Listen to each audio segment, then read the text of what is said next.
Good afternoon, and thank you for joining us for Day 2 of CBRE Singapore Symposium 2020, The Age of Responsive Real Estate.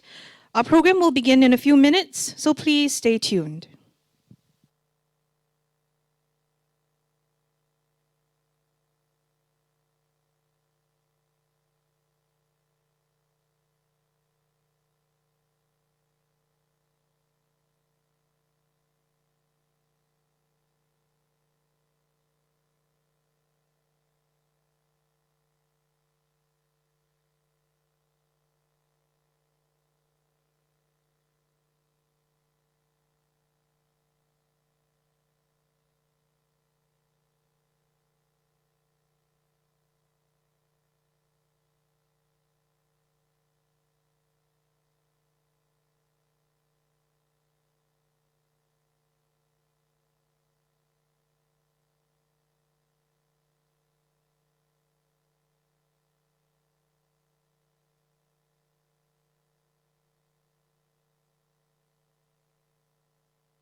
Good afternoon, everyone, and welcome to Day 2 of CBRE Singapore Symposium 2020, The Age of Responsive Real Estate.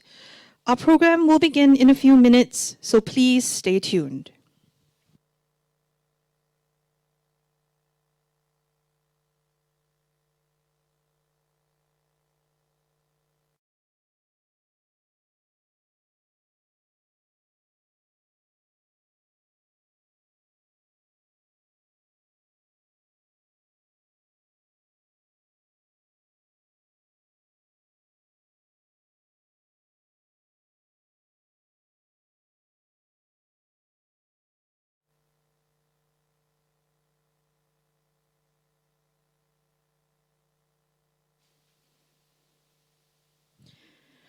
Good afternoon, and thank you for joining us at Day 2 of CBRE Singapore Symposium 2020, The Age of Responsive Real Estate. Thanks to those of you who have joined us for our sessions yesterday, as well as earlier this morning for our discussion on smart buildings. This afternoon, we would like to welcome you to an agile world. Please allow me to introduce Mr. Manish Kashyap, CBRE's Asia Pacific Head of Advisory and Transaction Services, and Global Head of A&T Agile. Manish, over to you.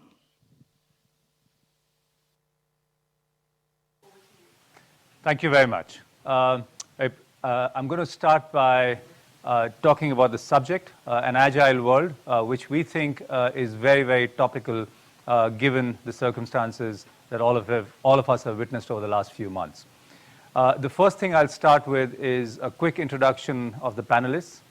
I must say, with these illustrious panelists in this panel, when I was doing a dry run of the sort of introduction I wanted to do, it was taking 15 minutes. And then I was almost sort of tempted to go the other way and stay with the cliche of, none of these illustrious members need introduction. I'll try and sort of condense this in a minute or two.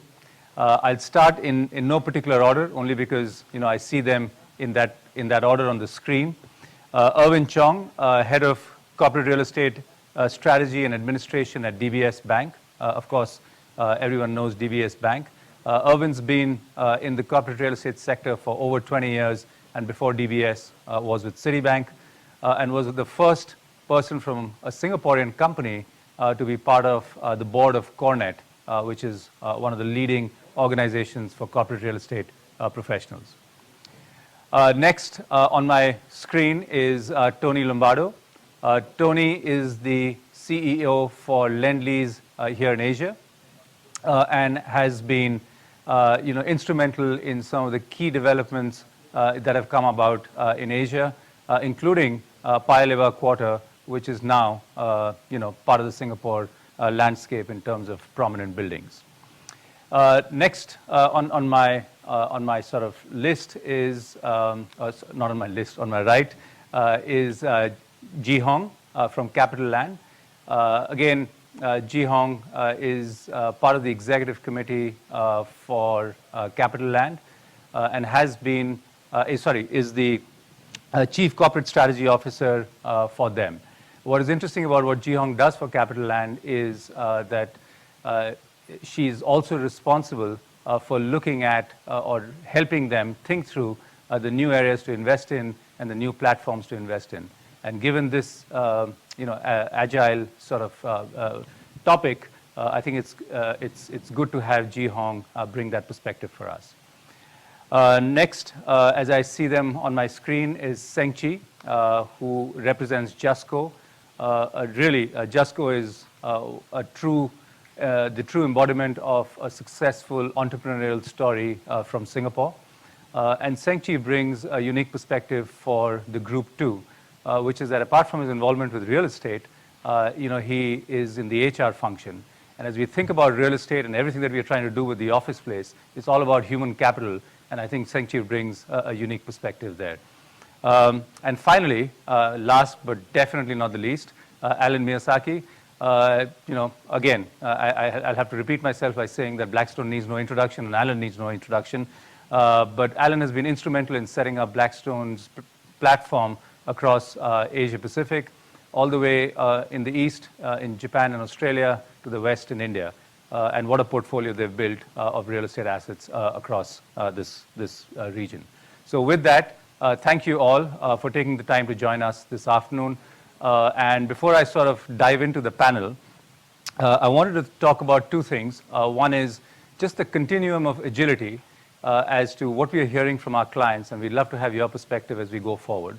One is that if we were looking at this a year back, there was really a binary conversation between, call it co-working, for the ease of this discussion, versus a fixed lease. What's been interesting in this journey over the last 6 or 7 months is there is really this whole new continuum developing of on-demand space, co-working, which is more communal, co-working, which is for enterprise clients, landlord spec space, and then of course, fixed leases like the traditional leases. So I think the whole continuum of agility, where in on-demand space is just an hour or two if you want, all the way to long-term 5 or 10 year leases, it's interesting to see how it's developing. And we have a couple of panelists who are really experimenting in that space, and it'll be good to get their perspective. And the second point I wanted to make before I dive into the panel discussion was CBRE just did its second Occupier sentiment survey in the middle of this pandemic. It was a global survey. We had over 80 clients respond. And what was very interesting to get back from our clients, half of them were Fortune 500 clients, was that 56% of the respondents are saying that they're considering using significantly more flexible space than at the beginning of the year. And then 37% of the respondents believe flexible office space will have a long-term impact on their portfolio. And that number was 23% in June. So there's a 14% jump just in the last 3 or 4 months in that occupier sentiment survey. And the pool of clients is very similar, so it hasn't changed much.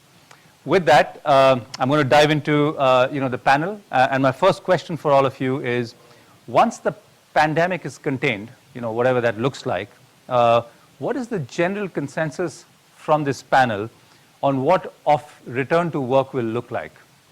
When you think of your employees and when you think of your clients and the conversations that you all have, what does it really look like for you? Let's get a quick opinion, and then we'll move into the other questions. As I see them on the screen now, the screen has seemed to have shifted, so I'll start with Alan, who's on the top of my screen now. So we're actually already starting to make the move back. I think in Singapore, for example, we were at about 50%, a little less than 50% today.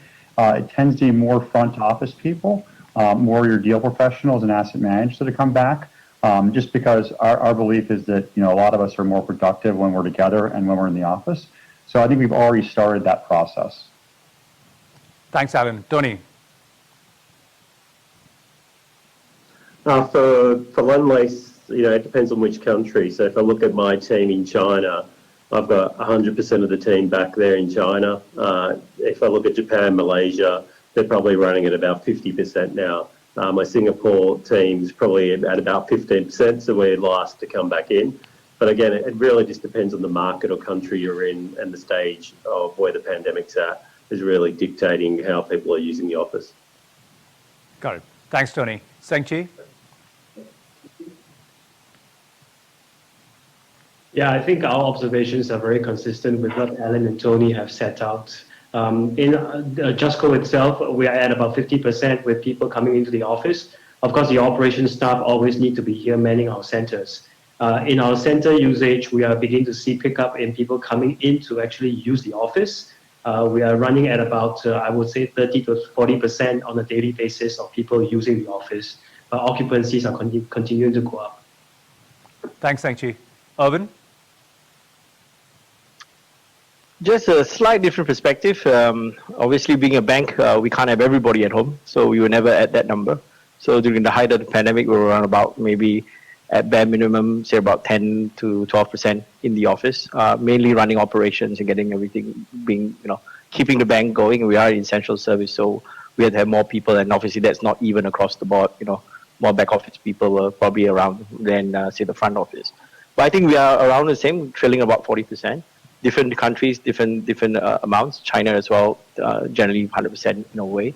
I think the one thing I can add about the difference between pre-COVID and we go back towards what's normal is what's the anticipation to what's the role of the office and why we want to come back in bigger numbers. So that question is still something we are trying to explore. I'm going to come back to that, Irvin. I certainly want to explore that question with you. So I'm going to, Ji Hong, your view and what are you seeing not only in your organization but also the major occupants in your company, in your buildings? It also, I would say, it depends on the country. China, as Tony said, is quite pretty much back to normal life. So you see our office probably 80-90% already occupied. And our staff also are going back to office normally. Here in Singapore, because of the government regulation, we still have to do 50-50. But we also see occupancy creeping up from 20, 30 to 40%. And in some other countries, because of the confidence in the government and the local regulations, you probably see people still working mostly from home. Thank you. Thanks, Ji Hong. I want to come back to what you just said about exploring, the whole topic of what the office space will look like post-COVID. I know I can see a little bit of a smile on your face. This is something that's been top of the mind for every occupier and for many of the employees working in the offices. Let's hear from you how you, as one of the leading organizations, not only in Singapore but in Asia, how you guys are thinking about this. Okay, so let's look at the spectrum, right? I think we, if you reach inside yourself, Alan sort of touched on this just now, will we actually never be coming back to the office and the office is not going to be around? I don't think that will happen. Will we also mean everybody have to come back to the office just to do their work? The answer is also no. So naturally it's going to be a hybrid, and I think that's a lot of people talk about the hybrid as the sort of the best estimate you can give to bringing essential services, people that really need to be in the office, and those are essential and those that can't. But bringing people back in, just to ensure that various things keep running, right? But what's the reason for bringing the rest of the people back? I mean, if you saw some of the numbers, we were at very low numbers and still keeping the bank going. So the first clue is obviously everybody knows that you can actually work very, very well at home. Autonomy is there. You've got more time. You've got more focus capability. You can actually do a fairly good job. There was not much of a drop for productivity. But I think any company would not be able to sustain a long-term, everybody never see each other. You're going to lose a lot of things. I think sense of belonging. You're going to lose culture. You're going to lose the things that make the company innovative and think and tick very well, right? Getting everybody together just for a brainstorm session, kind of be difficult to do that, when you're all, virtually connected. Naturally, there's tools and everything we're doing, even Zoom and everything else, and WebEx. Obviously, all those tools help, but I think the human touch is going to be difficult to replace. But does that mean that our new office is going to have lots of desks like we used to have? I think the answer is probably not. We're probably going to have more space for collaboration. We're probably going to have different kinds of collaboration settings that optimizes hybrid collaboration, people at home and people in the office. But truly, if you really dig down, the reason why people need to come back is to really drive that culture and that collaboration that we want. And so the office may still say, the same size probably, but very, very transformed. You might actually give back some space because you probably can get some productivity in terms of utilization because people are home some of the time. But primarily, the things that happen in the office is really going to dramatically change to transform probably to what the employee really needs to do when they're in the office. So, in the bank, we were always experimenting with what we call Joy Space, which is our method of agile working, which really trumps up culture and collaboration. I think it's just going to be more trumped up in that direction, that we will drive the reasons for employee value propositions to be in the office, to really get together, to bring back the water cooler talks that happen all the time, and to bring back innovation. And the only way to do that is getting together in one location. Thanks, Erwin. That's a perspective that's we've heard from many of our clients in terms of needing more collaboratives, more collaboration within the office. And the other thing that we are noticing in some of the feedback that we are getting from our clients is that people are asking for more services, or there's almost like the hotelization of the office building. And with that happening, I guess, I'm going to address this to perhaps Tony and Ji Hong, and if Alan wants to jump in. Are you seeing the need for greater engagement with tenants? Traditionally, in many markets, I won't say all landlords and all tenants, have had a relationship where once you sign a lease, the engagement isn't that high. But we've seen that in the last few months, companies are trying to create a much stronger engagement and community within their offices, but they're also asking for the same with the owners of the real estate, and the buildings. So Tony, I'd love to hear your perspective, and then I'll jump to a couple of the other panelists. Yeah, look, I think, Manish, definitely on the development front, when we were creating product, a lot of the time we're actually working very closely with our workplace team to create solutions for the client, because the client was looking for more of a tailored agility type solution. So, the mindset had shifted pre-COVID, and, it was definitely the push. There was a blurred boundary between what the office really looked like. We had different uses, we had lounge suites, it felt like more homely.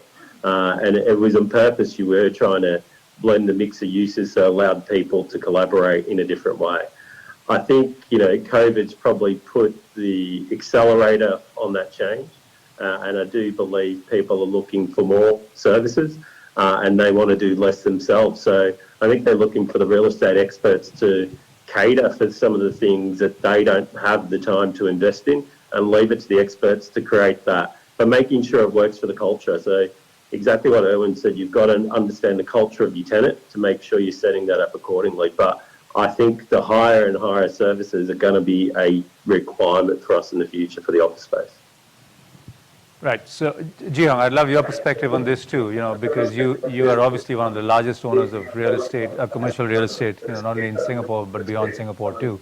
How are you sort of thinking about this, and what's your tenant experience?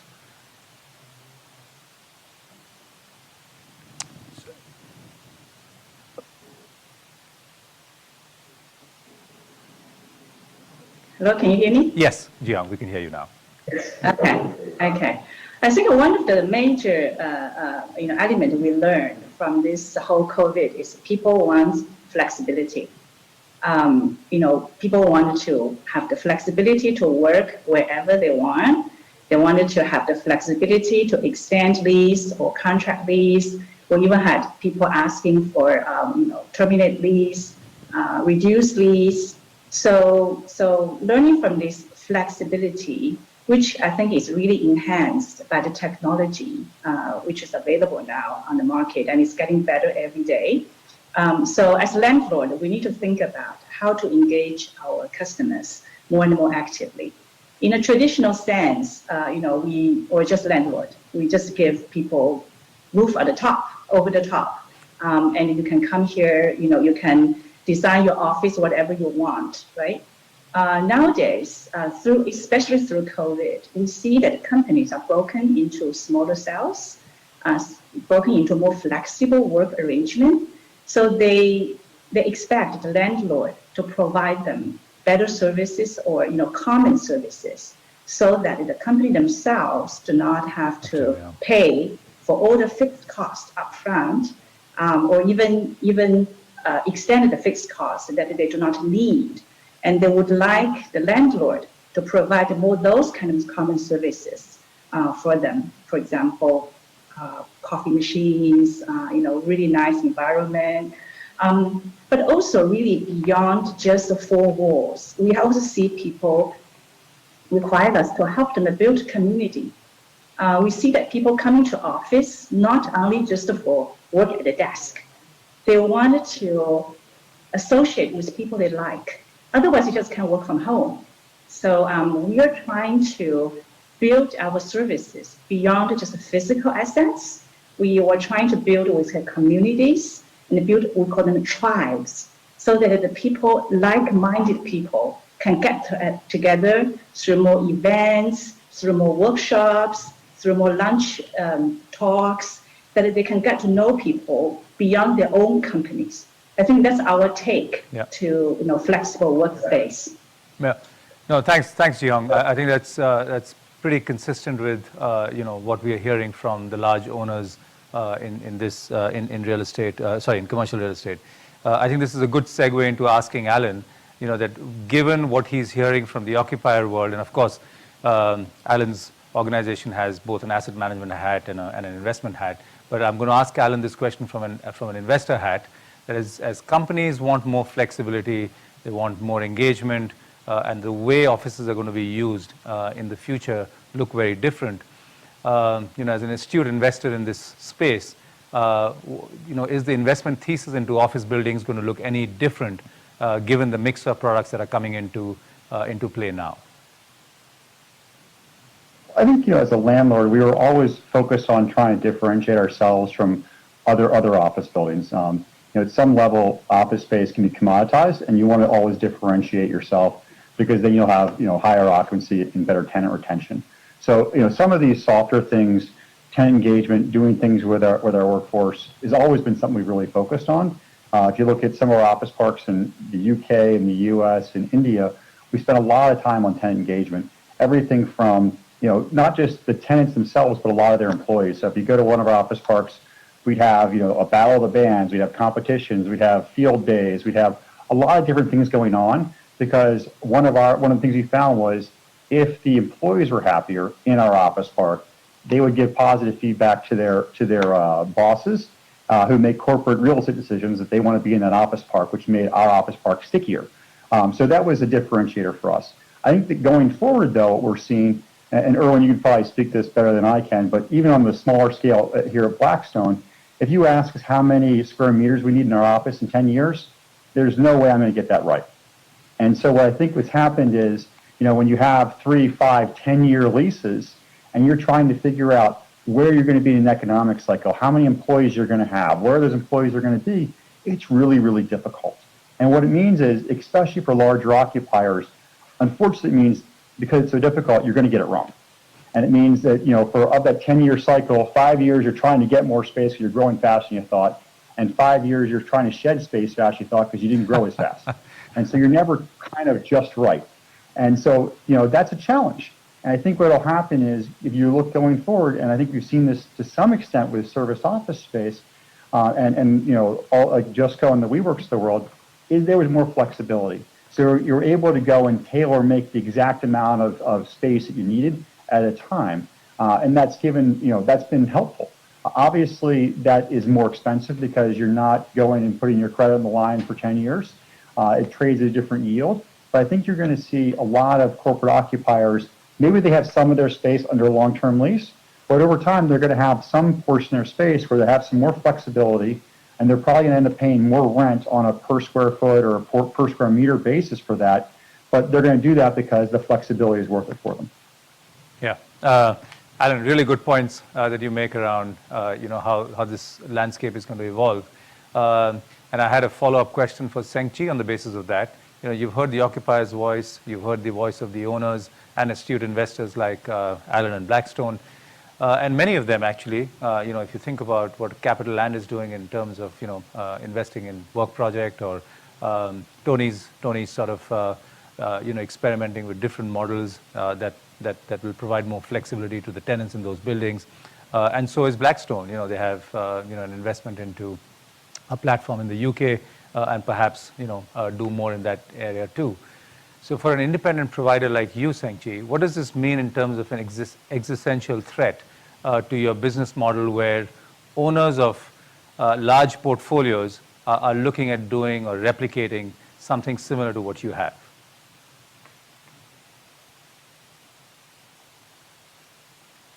Yeah, thanks for that question, Manish.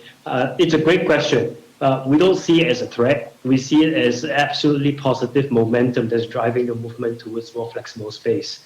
And I think the points that have been made by Alan, by Ji Hong, and by Tony in the earlier questions, they speak directly to the need for more flexibility, and in particular, the need to direct our attention to the end user of office space.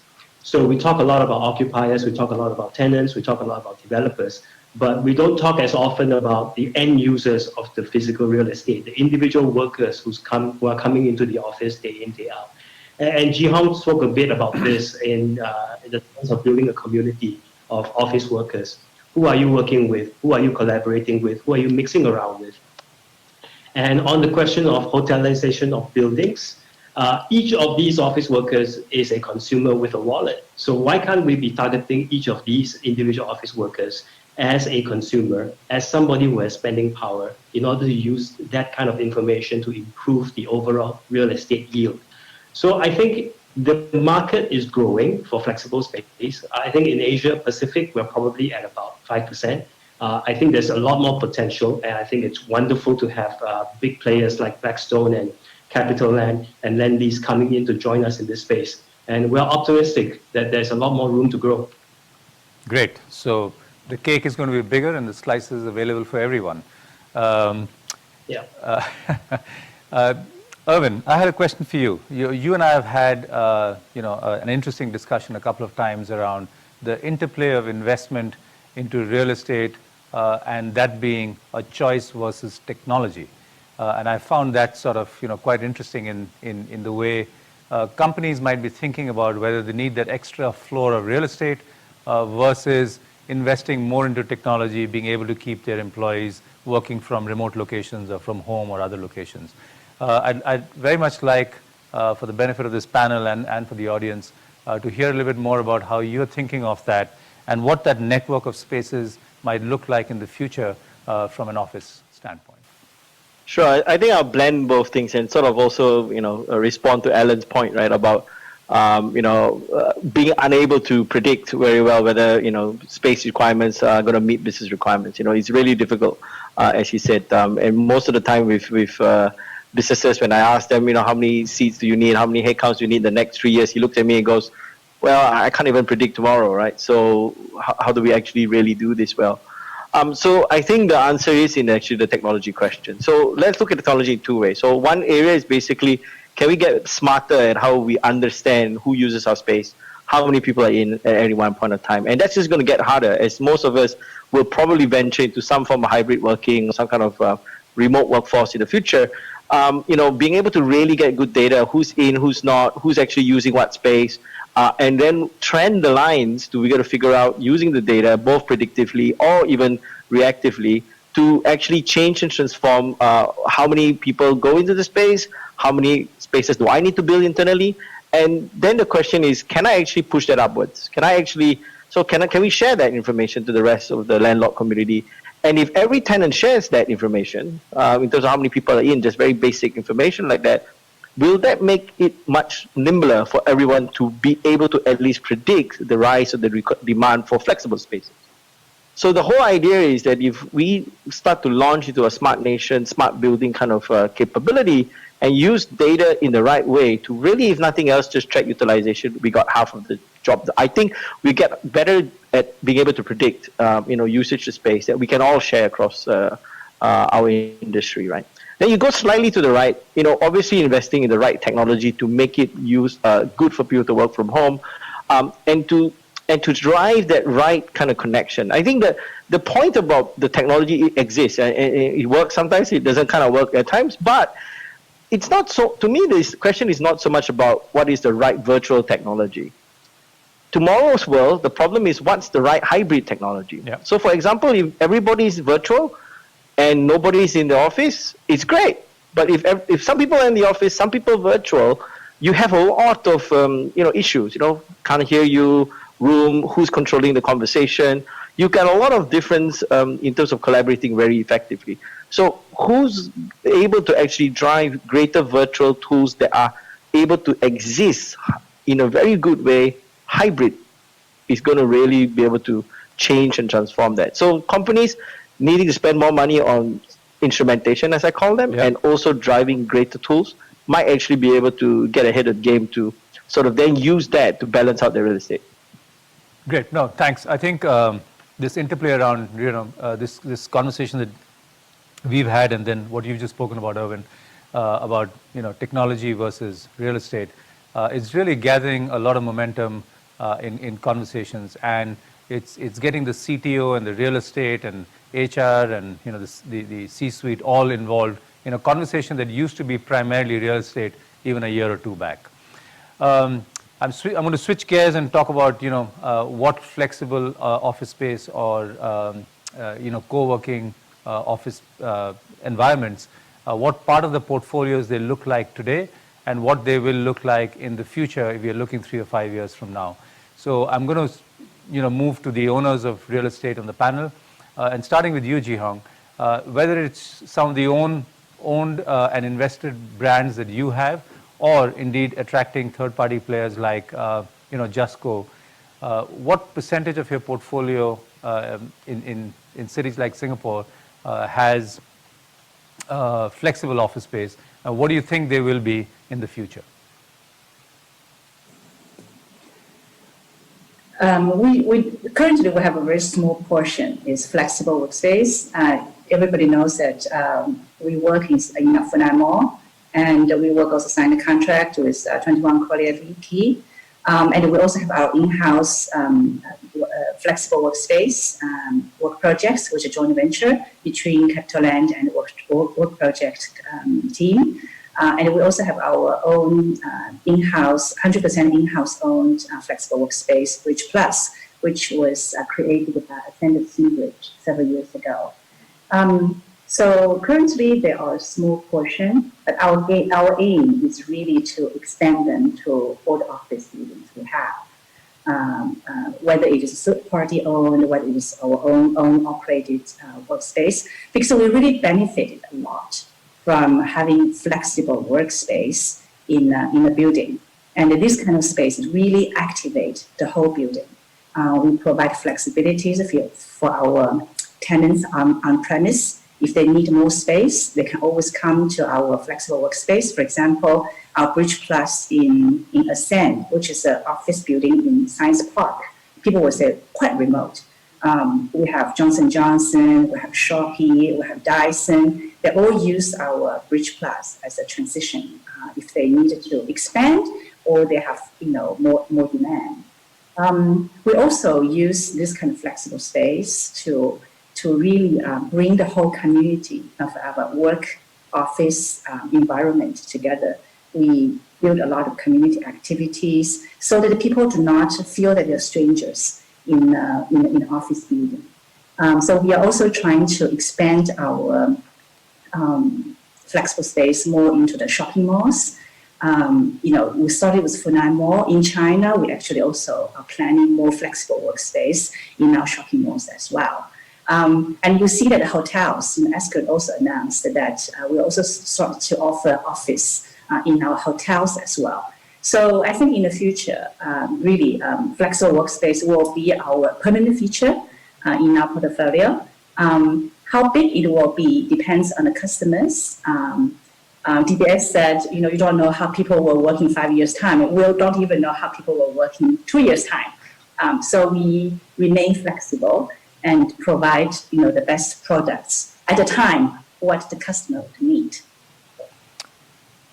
Pretty definitive answer, Ji-Hong, on where customers are thinking, and perhaps not even 2 years ahead. Tony, what's your perspective? Because I know you've experimented with a few models. You have C-Suite here in Singapore, but you have a couple of other brands, in Australia, etc. How are you guys thinking about this landscape? Yeah, look, I think, Manish, on this one, I think Lendlease has always believed in big precincts and therefore getting the ecosystem right and blending the use. And you've got to think about the user, which is a critical thing. I think when it comes to flex space being some of the bigger precincts we're creating, we had a factor pre-COVID of about 15% of the space. And what we've done at, say, Palabar here in Singapore, we created our own brand C-suites to create some flexible workspace that we thought would fit the corporate users' needs.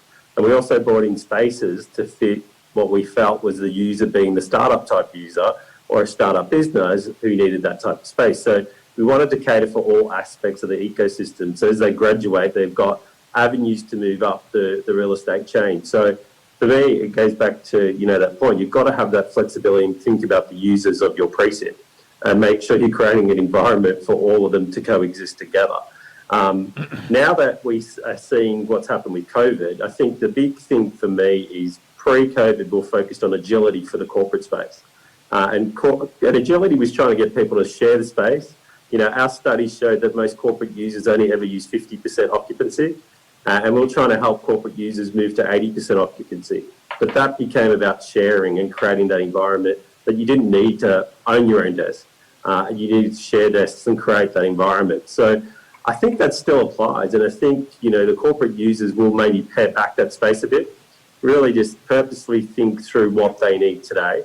And I think take up the flex option. So I've got users who have come to C-suites who have reserved a suite of 80 people for a year. That gives them the spillover space if they needed to run a project or they needed that additional requirement. And so I think that it added that flexibility. And I think to Alan's point, they're happy to pay for it because they're paying for flexibility and they've got certainty that they've got the space reserved. So, I feel after COVID, maybe is 15% right. Precincts may move to 20-25%. So, I definitely think, the users are saying something, we've got to listen because the customer will get us to change where we've got to move the business model to. No, it's a great point, Tony. And I think, the surveys, our customers, the momentum at the moment, certainly, going back to what, Alan and Ji Hong have spoken about, one can hardly speak about what, 3 or 5 years from now will look like. But certainly today's customers are asking for more flexibility. Alan, before I switch from this topic, you've invested in a platform in the UK, but going forward, is as part of, not necessarily in the same way as what Lendlease and Capital Land are doing, setting up, C-suites and other platforms like that. Would you invest in independent platforms as Blackstone? I mean, is that something that you would consider, given how there is a momentum towards this sort of space? Well, we've done that actually with Office First in Europe. So we've done a little bit of that. Yep. I'd say, depending on where you are, it's probably a different solution. So, that's been a very successful solution for a lot of our stuff in Europe. We have effectively utilized third-party occupiers in some of our buildings here in Asia. And even in places like India, where we need larger swing space, we'll actually finish off space just for use of swing space as our tenants grow before their new building may be finished through its development process. So I think it's, it really makes sure you have the right product and the right mix for the right market. So I think what Tony was saying really resonates well with me in terms of looking at what your customers need and making sure you cater to them and to their environment in a way that you meet their needs. Yeah. All right. With all those inputs, Seng Chee, the question I have for you is, when we started looking at this space, 2 or 3 years back, and some of the prominent players in the industry were really focused on community, creating that environment where people could come and meet each other. And I think in some ways the pandemic sort of, has really set back that narrative. And the narrative is, very different as we've heard from different voices on the panel today. If you were planning, or if you had a crystal ball and knew the pandemic was coming, would your product have looked different? And if not, or if so, how are you adapting to that going forward? And will JustCo look the same going forward, or are you adapting your model and your product to look different? I think that's a great question. I think just from the last 6 months of experimentation, we have realized there are a few things we need to tweak. So first of all, in terms of building a community, well, we can't gather in events with 200, 300 people anymore. So we've taken a lot of our events virtual. And what we discovered was, well, if we're moving it to virtual, it doesn't have to be localized. So a lot of our events now are being conducted across our entire membership. We open it all to our 25,000 end users inside our ecosystem, and they can just sign up. because it costs no money to have extra participants come into the event. Then on the actual physical product, of course, a lot of these things are capex. Once they are put in, it's costly to remove and to redo. But what we have been doing is look at the product innovation side based on customer feedback that we received in the last 6 months. And there are a few things that we want to do. One is, of course, you need to de-densify and provide more distancing between workstations. And we are trying to do that as best as possible without compromising on efficiency and not affecting the financial metrics of our business.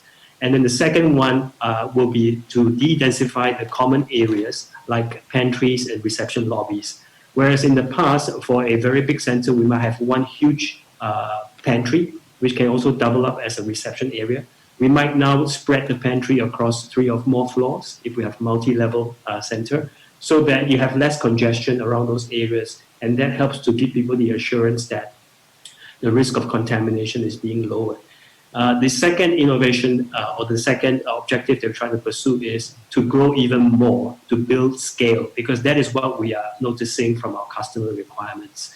As a result of COVID and as a result of business pressures, they want the flexibility to be able to expand and contract in multiple cities and multiple locations. So scale for us is going to be a top priority in terms of innovating our product and growing the platform. And then last is, how do we change the way that people can access our product? Because if we look at co-working and its evolution from a few years ago, it started off with, many people still have this idea that co-working is one huge warehouse with endless rows of workstations and everybody is sharing space. But we've gone beyond that many years ago. Now it's a combination of hot desking and suites, individual suites. But what we're trying to do now is we're trying to cut up the ability to access those products down to the minute.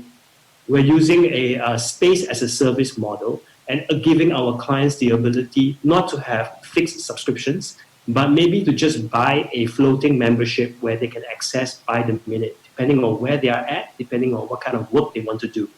And that requires a combination of a few things. One will be technology. So all of this is going to have to be technology enabled to track your membership and to be able to access the product when you need to find out where there are centers available or where there are workstations available. And then secondly, it requires us to shrink some of the centers to zones, maybe 20, 25 workstations, or even just pods where you can come in to have a conference call or to have a 2 or 3 person meeting inside a very small meeting room. So those are the things that we're thinking about, and we're going to have some product rollouts towards the end of October. And we're talking to some big enterprise customers to come on board to try some of these products, including Irwin and BBS as well. Yeah, no, Seng Chee, I think that's very interesting. We've been hearing about this innovation that you and some of the other operators are looking at, and I certainly think, as we speak to our customers as well, there is demand for a product like that, product like this, and I do hope we see success with that. Just again switching tracks, I want to sort of keep moving on, between the different panelists. I did have a question around valuation, and I guess I can start with Alan and then move to the others. With the changing face of what tenancies might look like, where tenants today are happy to sign long-term leases. And given the change in that trend, and even though the space might actually be signed by someone like JustCo or a consolidator where the space is still signed long-term for buildings, behind that, the occupiers are using that space for much shorter terms. Alan, as you think about that landscape of the changing face of the occupiers in terms of how long they're committing to buildings, is that a concern? Is that a question in your mind as you think of the valuation models going forward for buying into buildings? I mean, it just changes, right? I think the reality is, one of the values of long-term leases was credit. So you looked at having long-term credit and certainty of cash flow. If you had a long-term lease to somebody who's not creditworthy, that was a very different analysis. I think now what you're doing is you're looking at, okay, what's the credit of the tenants in my building? And what's the underlying business that they're in? What's the underlying credit of their business? So if you have, if you were a hotel and you had a one-night lease, that's very different than having a net lease building for the next 20 years to a AAA credit. So I think that what you're seeing is you're going to see a difference. Those are probably the two extremes, and you're going to have somewhere in the hybrid in terms of what reality is. The reality is also, to what Tony was talking about earlier, my guess is that those people will end up paying a higher rent for that flexibility. So the give and take in terms of valuation will be, maybe it's not a lower yield because there's not the same credit behind it, but because the NOI is higher, because the rent's higher, you may end up in an even better place in terms of overall valuation for your asset. Yeah. And Alan, are you seeing examples of that sort of underwriting coming into play already, or it's early days for something like that? I think if you went to the extreme of the WeWork example, if you looked at what buildings traded for with WeWork credit, 2 years ago versus today, they're very different. So I think that when you look at the underlying analysis of that credit, it's changed, and that's reflected in pricing. Sure, got it. Tony, I'd love another perspective. Yeah, look, I've got to say I concur with Alan, because we did a development where we had one whole building that was, we had an operator in it, WeWork, and the investors were asking for a discount, and that comes back to on-cap rate, because they're looking at the creditworthiness of the tenant and an unproven model and that certainty. So if you have a full building that's dedicated to that, I think the pricing's different. I think when you look at it being 10 or 15% of the building, and it's only a smaller proportion, I think the valuations that we're seeing no impact. But I do agree, we are commanding a higher rent for the space, because operators are prepared to pay a bigger premium. So you are making it back up on rent, but the cap rate's changing. So ultimately, you've got to just look at the maths and how that's coming together. But I think Alan's point about the WALE, the length of the creditworthiness, they're all being assessed by ultimate investors. Right. Well, from what we are seeing with some of the players now, there is consolidation going on in the market, and I think the creditworthiness on the other side of COVID for many of the operators in this space will perhaps be, better than what they are today. I think we're getting on to the end of the panel discussion. It's been a fun discussion, but I do have a question for all of you as we end. It was meant to be a bit of a surprise question. As we go back to work post-pandemic, 5 days out of a week, how many days do you expect to be back at work the way you came to work pre-pandemic, to the same office every day of the week when you're not traveling? Let me go. Ladies first. Chi Hong. Back to what I mentioned earlier. I think really flexibility is the key. So people experience this whole pandemic time and era, whether you like it or not. People start to think, hey, working from home is possible. I used to be a consultant. We used to work everywhere, from the airplane, from the airport, from the lounge of the hotels. So, and we did some survey as well. And I think there are a lot of studies now coming out. I think most of the people, I would say 2/3 of the people generally surveyed say that they would like flexibility. They do not want to go to office just because I need to show my face, show my presence. I wanted to go to office because I can meet great people. I can, brainstorm, have great creativity in my office. And I have a lunch and a coffee chat with my people, and the gossip belongs also to it. So Ji Hong, that's why the personal question. Will Ji Hong be back 5 days a week at work, or will she be working from home a couple of days a week? I think I would prefer to work, say, probably 2/3 of the time from the office, and 1/3 of the time from the office, from home, if it's possible. Because we used to travel a lot as well. So, time between travel, working from home, and work from the office should be really flexible. And we work so long hours, right? Actually, I work all the time as long as we have a phone. So, yeah, I would like flexibility. All right. Okay. So one big tick for flexibility. Tony, do you see yourself back in PNQ where I keep running into you in the elevator 5 days a week if you're not traveling? Look, I think I'll probably come back 3 days a week if I look at my work week. But what we do need to do is reorganise the work week from my perspective, and really get organised around collaboration days to make sure we are having those days where we're trying to get ourselves, that we're bumping into each other, and making sure you can, work together as a team. And then more, give the staff permission to have these work from home days. So So I think if we're all doing it in a bit of a rhythm, it will create that flexibility.